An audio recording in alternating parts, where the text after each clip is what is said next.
यह वीडियो हिंदी और इंग्लिश दोनों भाषाओं में होने वाला है। This is going to be a multilingual video in Hindi and English.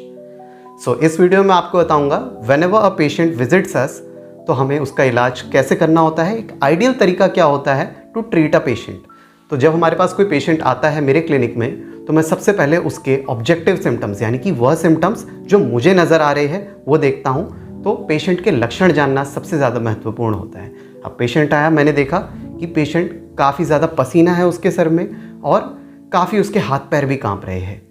तो अब वो पेशेंट मुझे जो अपने लक्षण बताएगा, those are called subjective symptoms, and the patient told me that he is feeling very anxious, काफ़ी घबराहट बेचैनी हो रही है और हाथ पैर कांपते हैं तो चला भी नहीं जाता है और भीड़ में उसको काफ़ी डर लगता है और अकेले में भी उसको डर लगने लग जाता है और कुछ ऐसे पास्ट मेंटल ट्रॉमाज रहे हैं जिसके चलते he is feeling very anxious, very restless.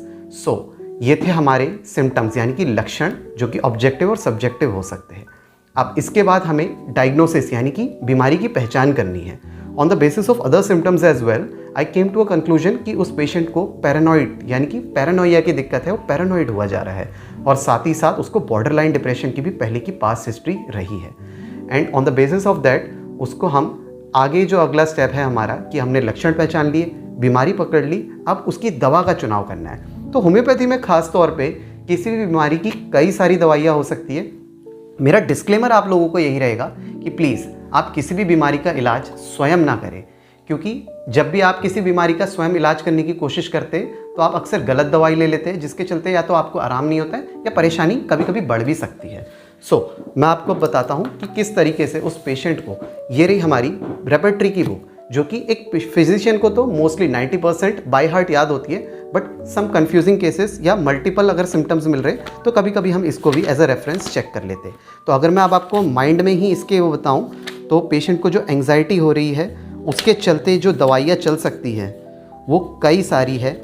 और अगर मैं आपको बताऊँ तो लगभग आप देखिए इसमें 50+ मेडिसिन है जो कि पेशेंट को एंग्जाइटी में ही चल सकती है। अब उस पेशेंट को एंग्जाइटी के साथ साथ क्या क्या परेशानी हो रही है, जैसे कि हिस्टीरिया, फ्रेटफुल हो जाना, फियरफुल हो जाना या फिर हाइपर सेंसिटिव हो जाना, सब के लिए अलग अलग दवाइयाँ हैं। एक जनरल मेडिसिन ज़रूर हम होम्योपैथिक चिकित्सक एज अ पेशेंट को बताते हैं फॉर इमरजेंसी। जैसे कि आप मान के चलिए अश्वगंधा है, काफ़ी अच्छी मेडिसिन है, स्ट्रेस वगैरह में काफ़ी अच्छा काम करती है। उसी तरीके से कालीफॉस है, अगर आपको नसों से संबंधित कोई परेशानी है, जैसे कि पेशेंट अगर मुझे कहे कि सर ये दिक्कत है और साथ में उंगलियों में थोड़ा सा सुन्नपना या पैरों में झंझनाहट लगती है, तो कालीफॉस भी एक अच्छी इंडिकेटेड रेमेडी है। सुसाइडल टेंडेंसी है और मेट भी जा सकती है। अगर उसको कभी बहुत खुशी हो जाती है, कभी बहुत ज़्यादा दुख भी हो जाता है, इग्नेशिया भी जा सकती है।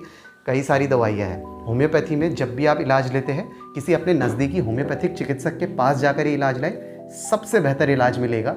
और अगर आपको ऐसे कोई लगता है कि आपके आसपास कोई चिकित्सक नहीं है, आपको ज़्यादा आराम नहीं मिल रहा है, तो आप हमसे ऑनलाइन कंसल्टेशन भी ले सकते हैं। डिटेल्स आपको ऑलरेडी पता होगी, मेरे डिस्क्रिप्शन में भी आप देख सकते हैं। Otherwise the number is 9557775533। खैर अब आगे बढ़ते हैं। तो दवाइयों का भी चुनाव हो गया। अब पेशेंट को क्या दवाई चलानी है, कैसे देनी है, किस रेपिटेशन में देनी है, ये सब चीज़ें आप हम पर छोड़ दीजिए। एज अ डॉक्टर हम जानते हैं कि आपकी सिवियरिटी क्या है, तो हमें आपकी उस बीमारी की फ्रीक्वेंसी और इंटेंसिटी को डिक्रीज़ करने के लिए जिस तरीके से मेडिकेशन चलाना है वो हम जानते हैं। नाउ ये तो मैंने आपको बताया कि ये एक मेंटल प्रॉब्लम थी जिसके लिए इस तरीके से पेशेंट को हैंडल करना पड़ सकता है। ये कुछ ऐसे SOPs है जो मैं पर्सनली अपने क्लिनिक में बहुत अच्छे से फॉलो करता हूँ। Now when it comes to any physical problem, like अगर पेशेंट को कोई पैथोलॉजिकल दिक्कत है, जैसे कि उसको अगर सर्दी, खांसी, जुकाम, बुखार या फिर पेट में दर्द होना, मरोड़ होना, दस्त लगना, कब्ज़े या फिर ऐसी कोई और परेशानी है, तो उसमें कुछ जांचें ज़रूर चलती है। अब जैसे कि पेशेंट को बुखार बहुत ज़्यादा है और साथ ही साथ उसको पेट में भी गर्मी लग रही है और कुछ खाने का मन नहीं कर रहा है या तो दस्त की दिक्कत है, तो मैं ज़रूर उस पेशेंट की विडाल या टाइफाइड की जांच करवा लेता हूँ, जिससे ये इजीली उस रिपोर्ट में हमको पता चल जाता है yes he is definitely suffering from typhoid. उसके जो क्लिनिकल सिम्टम्स है कि मेरे को जो दिख रहे हैं उसके आधार पर मैं उसकी दवाई तो चला सकता हूँ, लेकिन अगर पेशेंट को आराम नहीं आया तो मेरे पास कोई टेस्ट या फिर ऐसी जानकारी होनी चाहिए जिसके चलते मैं एक डायग्नोसिस पकड़ के रखूँ। अब उसमें वेप्टीशिया भी अच्छी दवाइयाँ है। ऐसे कई तरह की बीमारियाँ होती है जिसके चलते पेशेंट की रिपोर्ट्स बहुत ज़्यादा ज़रूरी होती है। थायराइड के लेवल्स ही नहीं पता है आपको, तो फिर आप कैसे इलाज करेंगे पेशेंट का। एंड मैं एक चीज़ और बता दे रहा हूँ, मोस्टली 90% ऑफ द लोग ये दिक्कत करते हैं जब तक उनको बताया ना जाए।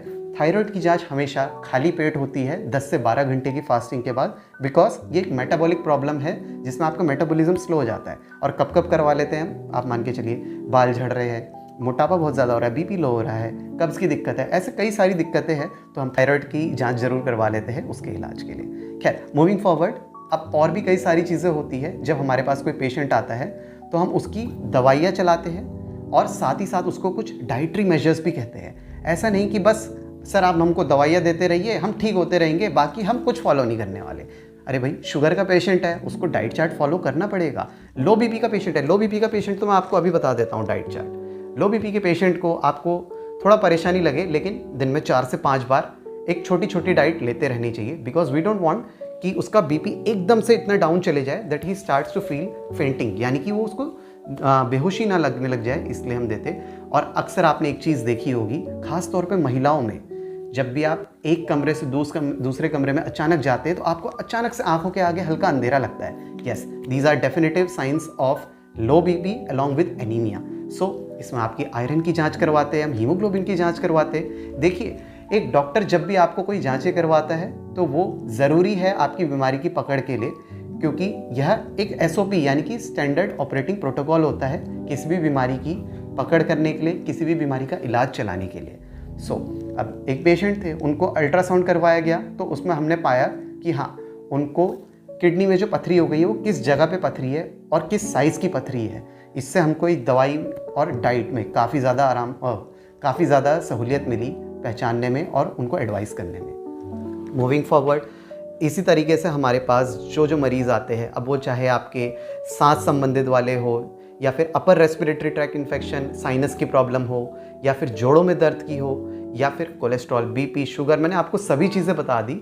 सबके SOP अलग होते हैं और विद इन आवर करिकुलम, यानी कि जो अपनी 5-6 साल की पढ़ाई होती है उसमें हमने यही चीज़ें देखी होती है और यही चीज़ें जानी होती है, जिसके चलते हम पेशेंट को एक सही इलाज देने की कोशिश करते हैं। बट आजकल गूगल, यूट्यूब में लोग दवाइयाँ सर्च करके, इनफैक्ट मेरे पास कई बार व्हाट्सएप में डेली मैसेजेस आते हैं कि सर मेरे को इसके लिए कोई दवाई बता दो, इसके लिए कोई दवाई बता दो। अब आप बताइए कितना मुश्किल हो जाता है किसी पेशेंट को, अगर कोई जटिल बीमारी है तो उसको कैसे आराम दिया जाए।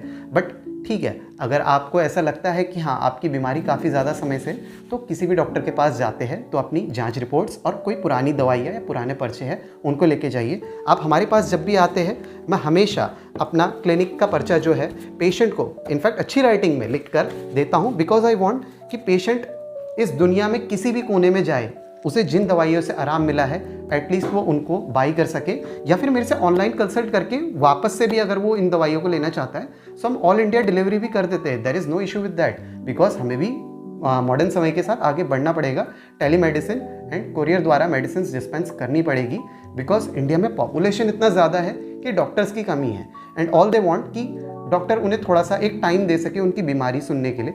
एंड मैं मानता हूँ कि अक्सर आपकी कंप्लेन ये रहती है बहुत से लोगों की कि कई जगह पे डॉक्टर्स टाइम ही नहीं देते हैं, बस 1-2 लाइन में आपकी बात सुनते हैं, जल्दी दवा लिख के भेज देते हैं। एक्चुअली उन डॉक्टर्स के पास भी जो लोड है वो 100 to 100 पेशेंट्स पर डे का है। एक डॉक्टर भी इंसान है, आप ये चीज़ समझिए कि उसका जो पोटेंशियल है उसके हिसाब से कितना ज़्यादा फ्रस्ट्रेशन उसको होता होगा, बट स्टिल वो अपना इलाज बेहतर आपको देने की कोशिश कर रहा है। अदरवाइज़ अगर आपको ऐसा कुछ लगता है तो फिर आप डेफिनेटली हमसे भी कांटेक्ट कर सकते हैं। मैं अपने हर पेशेंट को एटलीस्ट 15 मिनट्स का टाइम क्लिनिक में देता हूँ और ऑन कॉल भी 15 मिनट्स का टाइम देता हूँ। हावेवर मेरी जो फीस है आपकी क्लिनिक में वो है 100 रुपीज़ और ऑनलाइन जो है वो है 300 रुपीज़, और मेडिसिन के चार्जेस अलग रहते हैं। एंड जो गरीब पेशेंट है, BPL है, या फिर जो अफोर्ड नहीं कर सकते हैं ट्रीटमेंट, हमारे regularly free medical health checkup camps लगते हैं क्लिनिक में, जिसमें आप विजिट कर सकते हैं। हम उसमें आपकी इनफैक्ट BP, शुगर, कोलेस्ट्रॉल की जांचें भी फ्री करवा देते हैं, दवाइयाँ भी फ्री, परामर्श भी फ्री। और अगर आपके वैसे कोई अगर परेशान कोई व्यक्ति है जो आपके परिचित है, जिनके अफोर्ड नहीं कर सकते, आप हमें बता भी सकते हैं, व्हाट्सएप में भी भेज सकते हैं। हम उनके लिए फ्री ऑफ कॉस्ट यहाँ से मेडिसिन डिस्पेंस कर देंगे। हमारे पास सैम्पल मेडिसिन भी रहती है, वो भी हम अपने कितने गरीब पेशेंट्स या फिर कोई अपने बहुत पुराने परिचित पेशेंट्स हैं उनको भी यूँ ही दे दिया करते हैं, या फिर अपने पर्सनल यूज़ अपनी फैमिली में भी उसका इस्तेमाल करते हैं। ये वीडियो में मैंने आज आपको काफ़ी कुछ बताया कि अपने क्लिनिक में मेरा कैसा शेड्यूल रहता है, मैं क्या करता हूँ।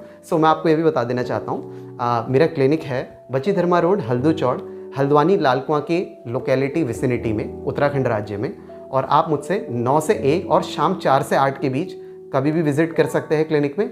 7 डेज़ हम ओपन रहते हैं, बट स्टिल आप कभी अगर दूर से आ रहे हैं या फिर आपको परेशानी ज़्यादा है तो एक बार आप मुझसे फ़ोन करके भी पूछ सकते हैं। एंड कॉन्टैक्ट नंबर मैं आपको ऑलरेडी बता चुका हूँ 9557755533।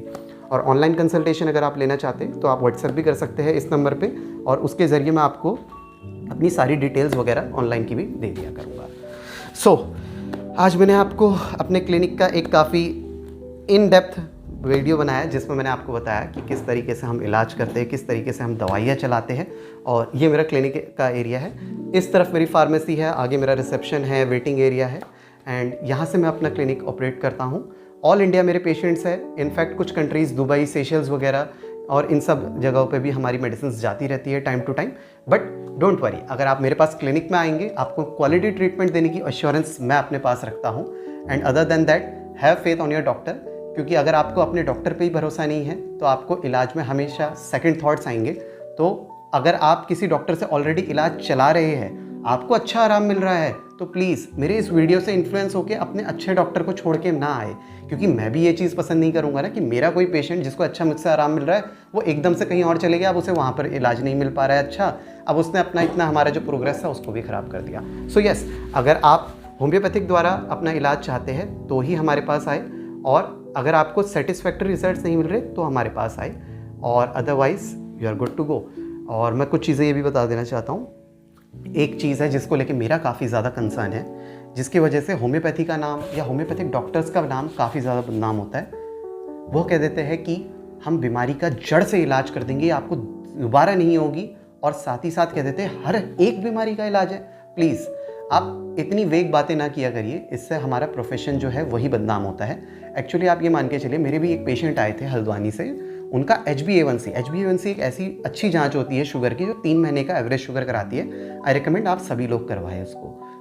उनका HbA1c आया था 15.5 के अराउंड, 15.5। अब आप समझ सकते हैं ये एक्चुअली में इतना ज़्यादा है कि 6.5 से ऊपर का जो HbA1c होता है उसी में हम प्री डायबिटिक या डायबिटिक्स की शुरुआत हो चुकी है ये डिक्लेयर कर देते हैं पेशेंट को। मोस्टली उनको डाइटरी मेजर्स ही कहते हैं, उससे भी कंट्रोल हो जाता है। बट 15.5 का HbA1c मीन्स कि उनका इतना ज़्यादा शुगर है कि उनको तो अब इंसुलिन की ज़रूरत है, अदरवाइज़ उनको तो डायबिटिक कोमा भी हो सकता है। बट नो, कुछ लोग को नॉलेज की कमी होती है, या फिर कुछ लोग कुछ ज़्यादा ही डॉगमेटिज्म यानी कि फेथ में आ जाते हैं किसी डॉक्टर के कि नहीं सर मुझे तो आप ही ठीक करेंगे, मैं तो होम्योपैथी या आयुर्वेद से ही ठीक हूँगा। प्लीज़ 15.5 का HbA1c कोई भी डॉक्टर बिना किसी इंसुलिन के ना ऑपरेट करे। इनफैक्ट मैं तो इस चीज़ के बारे में ज़्यादा कमेंट भी नहीं करना चाहूँगा, आप अपने डायबिटीज़ के जो स्पेशलिस्ट है उनके पास जाए। सो मेरे भी ये पेशेंट आए थे, मैंने इनको रेफ़र किया था हल्द्वानी के ही डायबिटीज़ स्पेशलिस्ट डॉक्टर है उनके पास, और उनसे कहा था एक बार आपकी प्रॉब्लम मैनेज हो जाए, सब कुछ हो जाए, आप as a complementary measures homeopathic चला सकते हैं अगर आपकी इच्छा हो तो। बट सर प्लीज़ इतने ज़्यादा हाई शुगर में आप कहीं और मत जाइएगा, और ये मत सोचिएगा कि मैंने आपको मना कर दिया है तो चलो किसी और के पास चले जाता हूँ। ऐसे कई केसेस हमारे पास रहते हैं। मैं बहुत स्ट्रेट फॉरवर्ड हूँ अपने नेचर में कि अगर पेशेंट का इलाज हो सकता है तो मैं हाँ बोल देता हूँ, नहीं हो सकता है तो मैं सीधे बोल देता हूँ कि आप स्पेशलिस्ट को दिखाइए। एक पेशेंट आए थे, उनको किडनी की दिक्कत थी, उनकी किडनी इस तरह फेल हो चुकी थी। एक्चुअली किडनी के ऊपर ना एक रिथ्रोपोइटिन हार्मोन बनाने वाला वो रहता है पार्ट, तो उनकी किडनी फेलियर हो गई थी, जिसके चलते उनकी RBCs यानी कि खून के लाल रक्त कण नहीं बन पा रहे थे। तो अब क्या था, उनका जो हीमोग्लोबिन था वो 5 के करीब आ रहा था, 6 के करीब आ रहा था। उनका कहना था कि सर हम होम्योपैथी चलाएंगे और ये एक हमको इंजेक्शन जैसा दिया है रिथ्रोपोइटिन का, ये नहीं चलाएंगे। मैंने कहा सर प्लीज़ आप ये गलती मत कीजिए, ठीक है, इससे आपकी लाइफ थ्रेटनिंग सिचुएशन हो सकती है। मैंने उनको काफ़ी ज़्यादा कन्विंस करके वापस भेजा। सो सी, ऐसा भी हो सकता है कि कई डॉक्टर्स चाहे अपनी अज्ञानता के चलते या अपने लालच के चलते या अपनी मजबूरी के चलते आपसे कहते हैं हाँ कोई बात नहीं हम चलाएंगे आपका इलाज। तो प्लीज़ हमेशा सेकंड ओपिनियन लीजिए या फिर एक अच्छे डॉक्टर को दिखाइए। एंड अदर देन दैट, यही था आज का वीडियो। सो आई होप आपको ये वीडियो अच्छा लगा होगा, और इसी तरह के वीडियोस हमारे दोनों channels doctor Piyush Phulara and Kailash multi specialty clinic दोनों में आते रहते हैं टाइम टू टाइम। एंड मैं वीडियोस को सारा हिंदी एंड इंग्लिश दोनों लैंग्वेजेस में बनाता हूँ, बिकॉज मेरा स्टैट्स कहता है कि कुछ नॉर्थ इंडियन पेशेंट्स और कुछ साउथ इंडियन पेशेंट्स भी हमारे वीडियोस को देखते हैं। इनफैक्ट काफ़ी ज़्यादा व्यूअरशिप मेरी बेंगलुरु की साइड से और हैदराबाद की साइड से भी है। So for that language convenience I post videos in English as well, और नॉर्थ इंडियन पेशेंट्स के लिए मैं हिंदी में भी बनाता हूँ। एंड सिंस मैं उत्तराखंड से बिलोंग करता हूँ, सो आई विल ट्राई कि मैं अपने आने वाले कुछ वीडियोस हमारी रीजनल लैंग्वेज जैसे कि कुमाऊनी गढ़वाली में भी बनाने की कोशिश करूं। I am just planning, I am not committing to it, but let's see what happens. So that was all about it. ये एक रियल बोन है। That was all about it. This is doctor Piyush Phulara from Kailash multi specialty clinic and मैं अब आप सभी से विदा लेता हूँ। Have a great day everyone. नमस्कार।